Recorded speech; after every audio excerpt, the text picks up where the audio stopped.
Welcome to Neighborly. Opthalmos. House number 16, Little Street.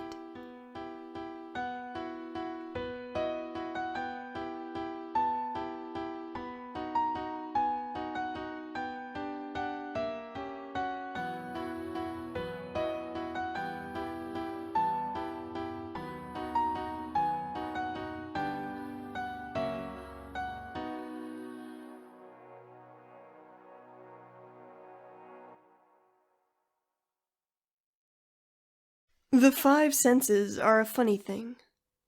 We rely on our senses to live, and if one is lessened, another is heightened or directs more focus. Sometimes, a sense feels as if it does not fit into the typical 5 categories. Sometimes, this is mistaken for a sixth sense.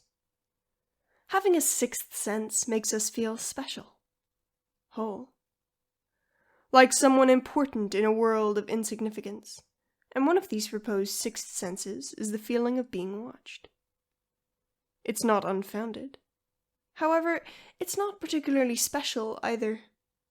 The eyes take in more information sometimes than the brain can process, and so the body, when faced with a situation, reacts with a sensation akin to the feeling of something incorporeal tickling the back of your neck, or a chill up the spine. The person that notices this, that can see beyond what they simply witness, is correct. They are being watched. As Cecilia Silk makes her way down the street, she feels that prickle in the back of her neck before she's even close to reaching her destination. She carries an old, worn suitcase in one hand and her phone in the other, and she's reading a book online.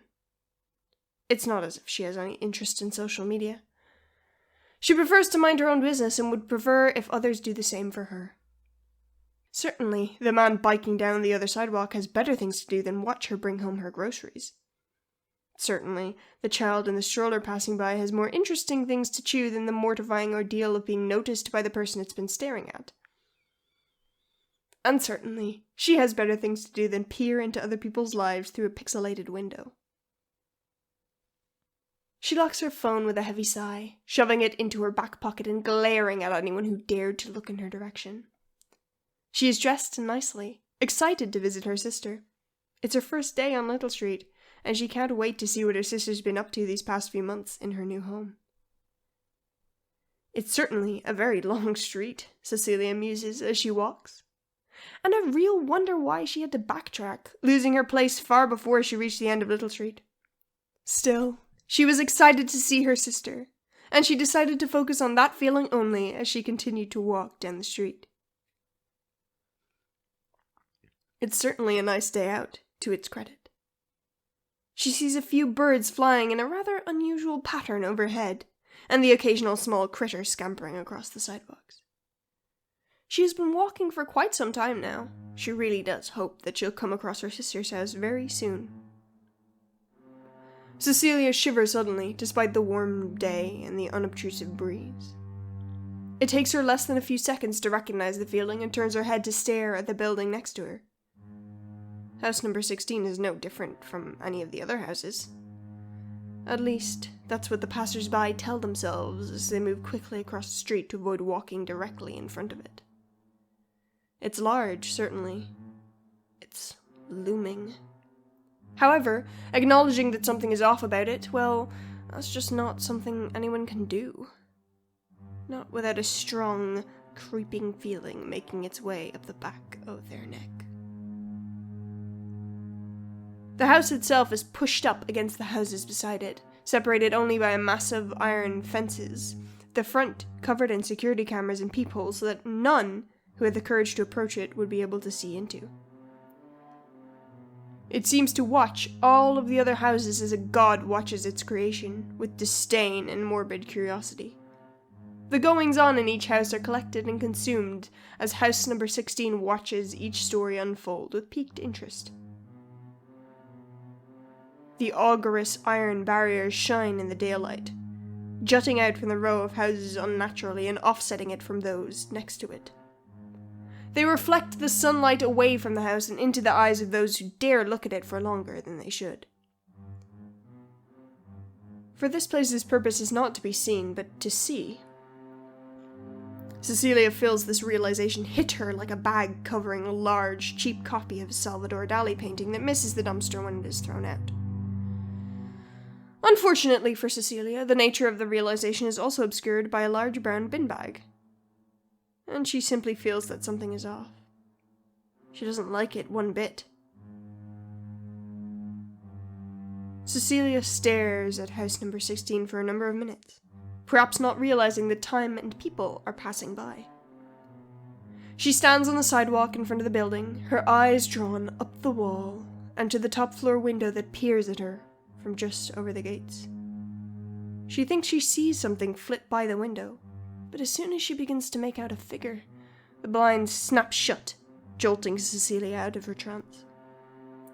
She feels an oddly familiar irritation bubble inside her, and before she can hesitate, she's making her way up to the front gates.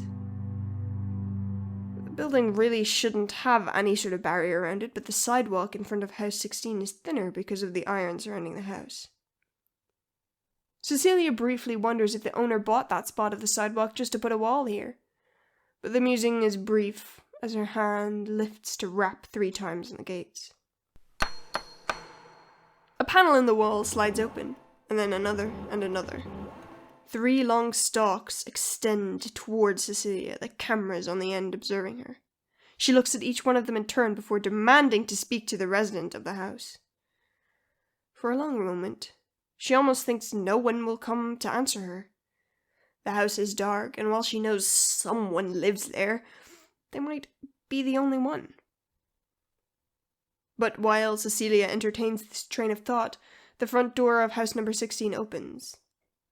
The man who comes to greet her is pale, dreary, and looks as if he's lived a lifetime and a half. His eyes are quite intense, though, and Cecilia feels them bore into her as if she's a delectable piece of meat in the window of a butcher's shop. He asks her to follow him, opening the gates and allowing her to pass. Cecilia launches into a babbling rant, anger and words she didn't know she needed to get out tumbling out of her mouth.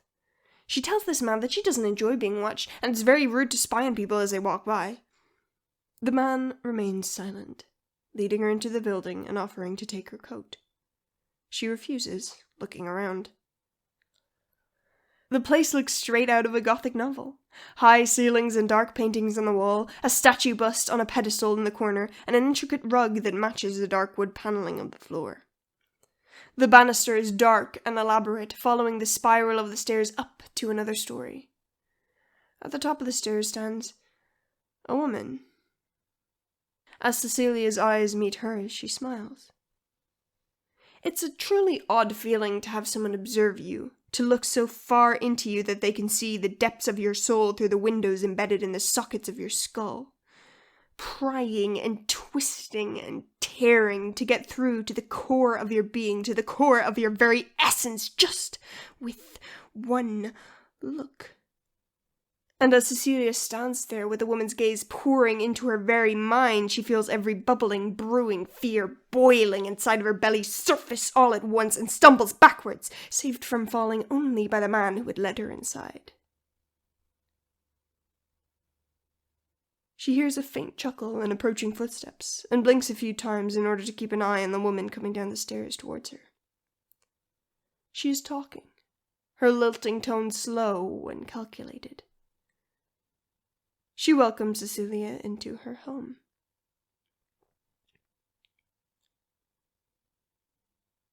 "We've met before, in a sense," she says, and Cecilia gives her a quizzical look. Surely they hadn't.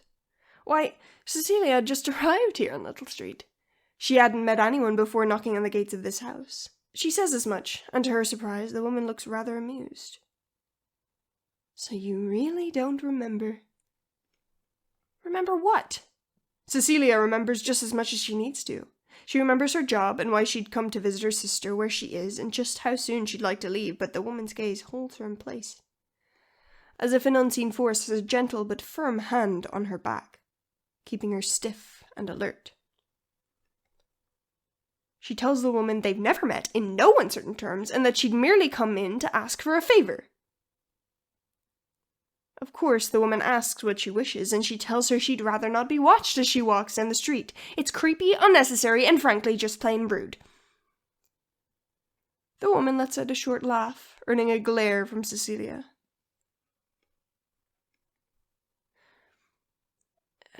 If we've never met before, the woman muses, then why are you ever so adamant about asking me for this favor? It's not as if we've had this problem for a couple weeks. Cecilia opens her mouth to fire a retort, but the words die in her throat as something pricks in the back of her mind. Nighttime. The only window that glows with light is the top floor of house number 16, where a figure stares down at her. As soon as she looks up, the blinds snap shut, and the light goes out. Surely this couldn't have happened. Cecilia hadn't been on Little Street for a night. She'd barely even been there half the day. The woman must see the confusion and bordering panic on her face because she is led up the stairs to a more comfortable room with a nice place to sit. The room is filled with stacks and stacks of folders, scattered papers, and heavy tomes that Cecilia knew she could never hope to be able to pick up and read. The woman introduced herself as Erin Gregory, a researcher and born resident of Little Street. She had grown up here, in this house, and she'd resolved to stay here for the rest of her life. Cecilia thinks that's rather boring, but Erin smiles plainly and states that it's a fine place, and far too lived in to consider moving out. As if to illustrate her point, she drops a thick folder on the mahogany coffee table in front of Cecilia and crosses her arms, as if waiting for her to open it. So she does, slowly taking a corner of the folder and flipping it aside. Her own face stares back at her, but she does not recognize the person wearing it. The eyes are manic and sunken, the hair is wild and tangled and matted. The flash of the camera that took it is too high, too bright. The white light fills her vision in an instant, and spots dance in front of her eyes. She rubs them with dry, cracked, dirty fingers in a futile attempt to get the spots to go away. The alleyway is dark and damp, and she stumbles back in an attempt to get away from the photographer. Get away! She scurries back into a corner, breathing heavily and sliding her hands against the coarse bricks on the wall beside her. Where is her destination? Where is she going? In her mind, there are colors. Streaming through a stained glass window, the sun hits her face in vibrant hues. She sits patiently, running her hands along some of the rubble strewn about the abandoned building. It is still beautiful, the high, vaulted ceilings and the rows of benches, and that window. She looks up at it, admiring the intricacies of the lines interweaving together, filled with beautiful shapes and colors, and as her eyes trail up, she sees the figure the window depicts staring down at her from above. Eyes boring into her, seeing her, knowing her. In a manic fit, she grabs one of the bricks and hurls it at the window, shattering it into thousands of pieces. She takes another one, throws it, over and over, until there is nothing left, until all the beauty is gone, and all that is left are scattered fragments. And then she runs. Cecilia flips the page, sifting through the other photos. What is this? She asks, breathing heavily and clutching her suitcase that she still kept in her hand to find some semblance of grounding. Erin Gregory gives her an amused look. She's been watching Cecilia for days, weeks now. She's been curious. Cecilia is in the middle of a response when she sees another image. This one is from afar, taken from down the street. She is walking out of a cafe, lugging an entirely different case behind her, tattered and worn.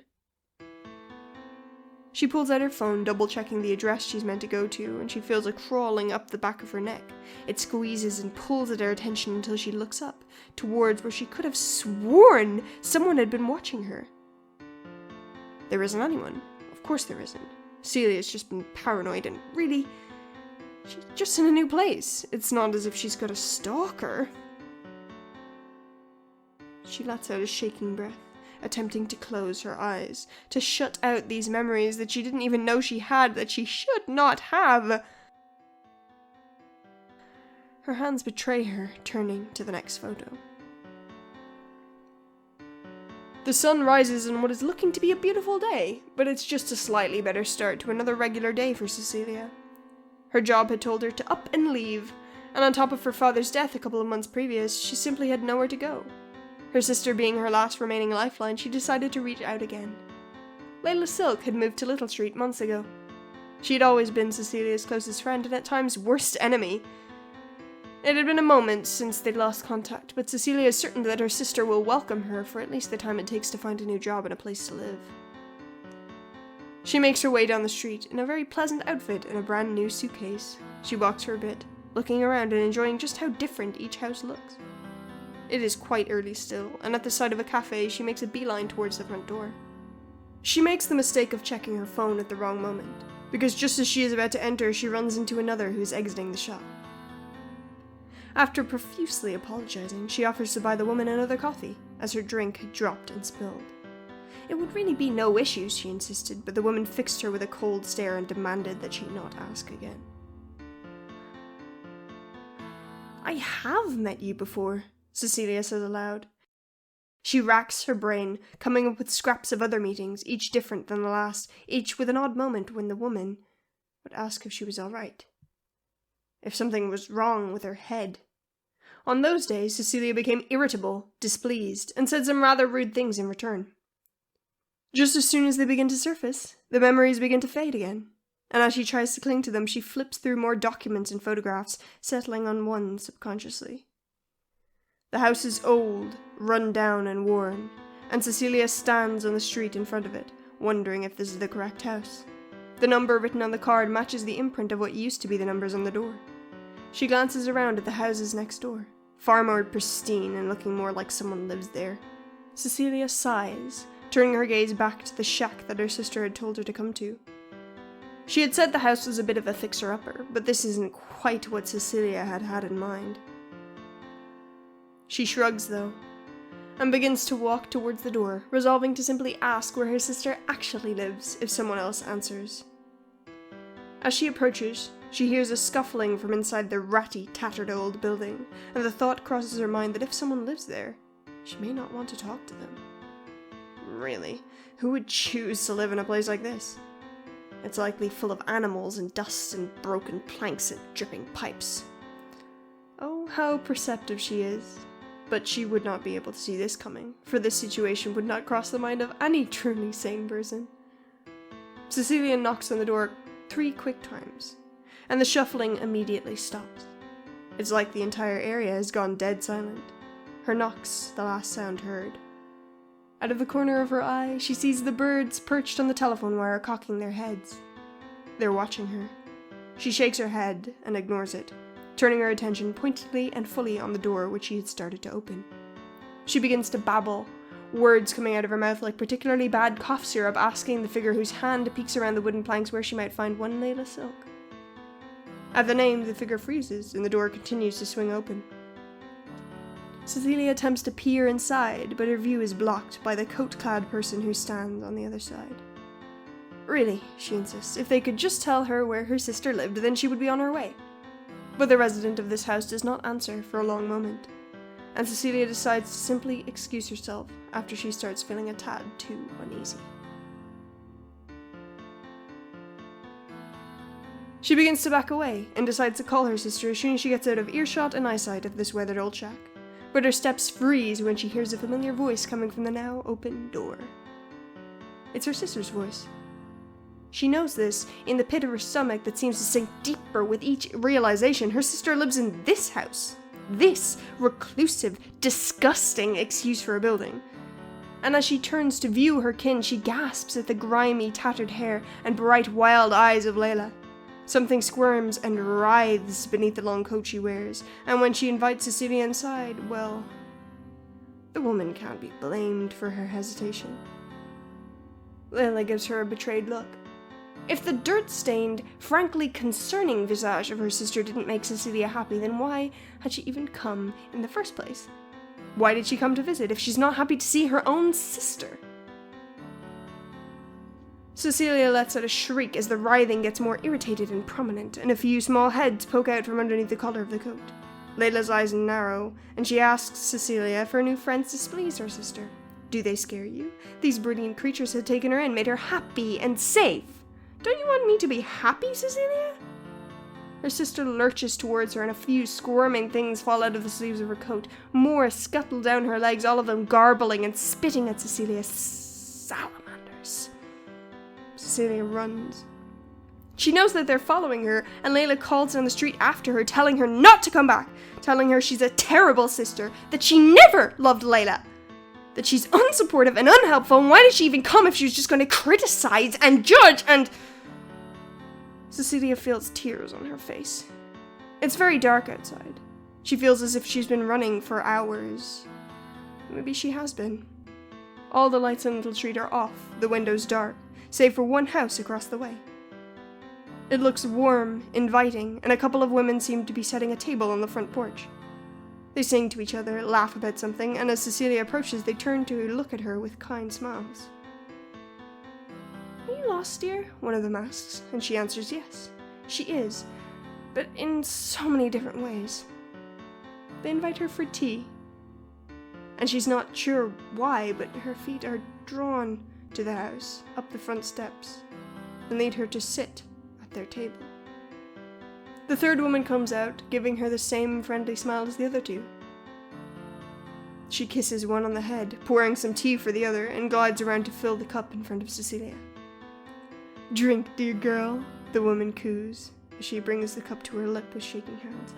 Drink, and your mind will become one with the stars. Cecilia gasps, feeling cold wood pressed against her cheek and hearing the echoes of her mumbling aloud in her head. Someone is above her, attempting to get her to her feet. She blinks, the visions that had flashed before her eyes already fading as though dreams. She clings to each scrap of memory like sand on a beach being washed away by the tide. She scrabbles, grasping for them, but only managing to find dark, hard planks beneath her fingers. Strong hands grasp her shoulders and lift her into a sitting position, and one of the hands cups her cheek and tilts her face this way and that. Sharp eyes look deep into hers, and she blinks a few times, attempting to get away from them. Those witches!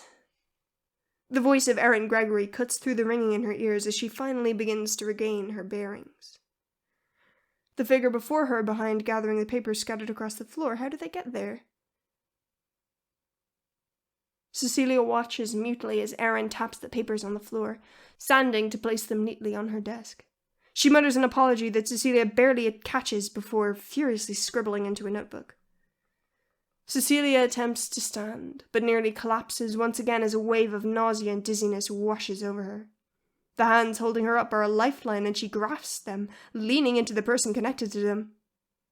A hand hesitantly comes to support her back, and Cecilia allows her host to escort her down the hall into another room. She barely registers where she is, only that there is something soft beneath her, and it's very comfortable. Her eyes fall closed against her better judgment. When she opens them again, briefly, she smells tea on the table at her bedside. Without thinking, she drinks it, relishing the warm liquid soothing her raw throat. Only a few minutes pass before she drifts off again into a dreamless sleep. Cecilia Silk wakes in an unfamiliar house, in an unfamiliar bed, with all too familiar feelings in her chest, unease and loneliness. She crawls out from under the covers and makes her way out into the hallway and down the stairs. A wonderful smell comes from a room a little way down the hall, so she follows it. A wonderful breakfast is set on a long dining room table with someone sitting at the head, reading a voluminous book. She looks up, meeting Cecilia's eyes with two striking ones. She greets Cecilia kindly, explaining that the woman had an accident. Cecilia asks about her sister. The woman tells her that her sister is dead. It doesn't matter if she thinks it's true. It is safer for Cecilia to stay in the house, the woman named Erin Gregory says, and so she does. She helps Erin observe and take notes on the people who pass by, at the residents of the buildings that surround house number 16. She is staring out at the top floor window, looking at something indiscernible across the street right now. Quite unsure of exactly what she's looking at. Across the room, Erin Gregory closes her journal for the night and suggests that Cecilia go to bed. The blinds on the window fall with a snap, and the lights in the top floor of house number 16 go out. Neighborly is distributed under a Creative Commons Attribution Share Alike 4.0 international license. Today's house was written by J.R. Steele and edited by Matthew O.K. Smith, with music by Alex Schwartz and art by CloudyAppleArt. The narrator is voiced by Matthew O.K. Smith. To find out more, visit neighborlypod.card.co or follow us on social media at neighborlypod. If you enjoyed listening today, information on how you can support us will be included in the episode description. Most of all, we would appreciate it if you told a friend, because they might tell a friend, and they might tell a friend, and who knows? Eventually, God might finally listen to us. Today's misconnection reads, I saw you in a dream, and we played volleyball together. Sorry for burying you alive. Call me. Thanks for listening. Come back soon.